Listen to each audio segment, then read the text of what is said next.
Kaya huwag kang mawalan ng pag-asa. Kung sino man yung nakapanood nito, para sa'yo itong message na to.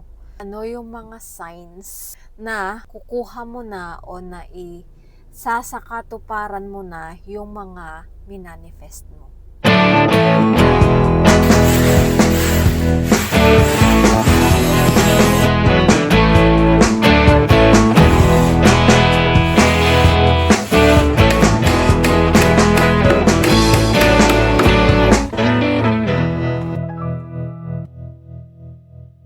Hi guys, this is your Lady Boss Builder, Jessica. Again, welcome back to my channel kung saan ang life, mindset, at wisdom ang bida.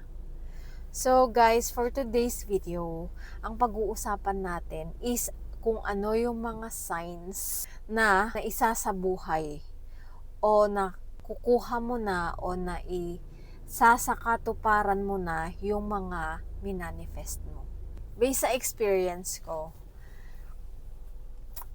pag meron ako minanifest, tapos alam ko na nandyan na, unang-una, nararamdaman ko. Hindi ko alam, siguro isa itong gift na binigay sa atin ni God, na kung ano yung para sa atin, nararamdaman talaga natin. Okay? Mararamdaman mo na unti-unti ka nang umaangat, let's say, nagmanifest ka ng isang material. Let's say, gusto mo ng guitar or kahit na anong material pa yan. Alam mo na on the way na siya.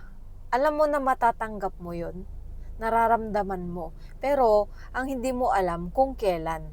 Alam mo lang na nandyan na. Isa yun sign. Pangalawang sign is may nawawala sa'yo. Loss. Kahit ano man yan, pwedeng bagay, tao, basta meron something valuable sa'yo na bigla na lang mawawala. Ibig sabihin nun, nandyan na yung parating na kung ano man yung hinihingi mo. Sa mga experiences ko, sa lahat ng experiences ko, kung nanonood kayo ng mga previous na mga videos ko, may mga sinabi ako doon na may nawala akong phone, ganyan, payong, basta, alam niyo yun, ano lang siya, mga bagay, or yung aso ko, ganyan, namatay. Pag may mga dumarating na mga ganun na pagkakataon, ibig sabihin, nandyan na yung minanifest mo. Kaya huwag kang mawalan ng pag-asa. Kung sino man yung nakapanood nito, para sa'yo itong message na to. Kapag may mga bagay na nawala sa'yo or mga loved ones na nawala sa'yo, pumanaw, ganyan, huwag kang papadala o magdudwell sa kung ano yung kalungkutan na nararamdaman mo. I-switch mo agad yung mindset mo.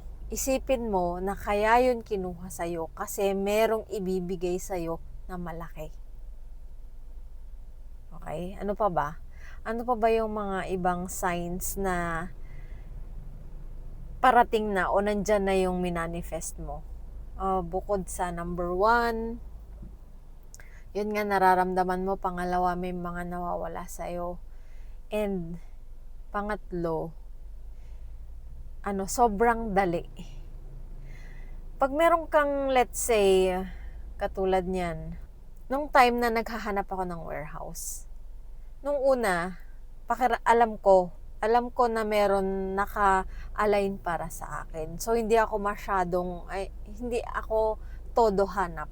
Pag meron lang akong time. Tapos, nung nakita ko yung warehouse na yon sa marketplace, naramdaman ko kaagad na yun yung para sa akin. Tapos, kapag makukuha ko na, nung time na makukuha ko na, ang bilis. Nung una, hindi ko pa alam kung saan ako kukuha ng pera, pang down. Siyempre, may mga deposit yan, advance, ganyan. So, hindi ko masyado iniisip kasi nga alam ko para sa akin yun. Once na alam mo na para sa'yo yung isang bagay, napakadali mo yun makukuha. Lahat ng mga resources mag-a-align para makuha mo yung bagay na nararapat para sa'yo. So, yun yung number 3. Napakadali. I mean, mag-a-align lahat ng mga resources na kailangan mo para makuha mo na yung minamanifest mo. So, yun. Ano pa ba? Isa pang sign is, binabato ka ng mga challenges. I mean, may mga times talaga na binibigyan tayo ng mga challenges, di ba? Pero, kapag nagmamanifest ka, pag meron kang hinihingi, mas lalo. Doon yung time na babatuhin ka ng challenges kasi, para sa akin, sinusubok ka kung despite sa mga challenges na binibigay sa'yo, is itutuloy mo pa rin kung ano yung hinihingi mo or yung gusto mong gawin. So, isa yun. Isa yun sa mga signs na andyan na. Andyan na yung minamanifest mo. Binabato ka ng mga challenges. Example, nung lumipat ako sa warehouse, nung naghanap ako, nagmanifest ako ng tamang warehouse, nag-align lahat ng mga resources. So, nung nakalipat na ako, ano nang next? Siyempre, ang minamanifest ko, more sales, bigger projects, ganyan. So, binabato ko ng mga challenges katulad nun, nawala ng kuryente. Wala naman akong control dun eh. Hindi ko rin yung kasalanan. So, may mga ganun. So, ako naman, hindi ako papadala. Talagang push pa rin ako kahit na may mga ganun na pagkakataon. So, ngayon, pinapatikman na ako ng mga big projects and alam ko, nararamdaman ko as in na malalaki pa yung mga darating. May mas malalaki pa as in. Sobrang laki ng mga projects. So, ganun guys. Kung ikaw, meron kang minamanifest or meron kang hinahangad sa buhay mo para gumanda yung buhay mo, ano ka lang, dire-diretso ka lang. Huwag kang papadala sa kung ano yung nangyayari sa paligid. And maging aware ka sa mga signs na mga binanggit ko.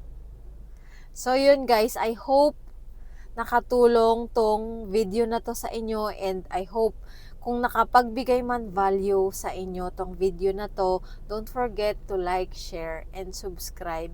And always click the notification bell button para lagi kayong updated sa mga uploads ko. Thank you guys for watching. I'll see you on my next video. Bye!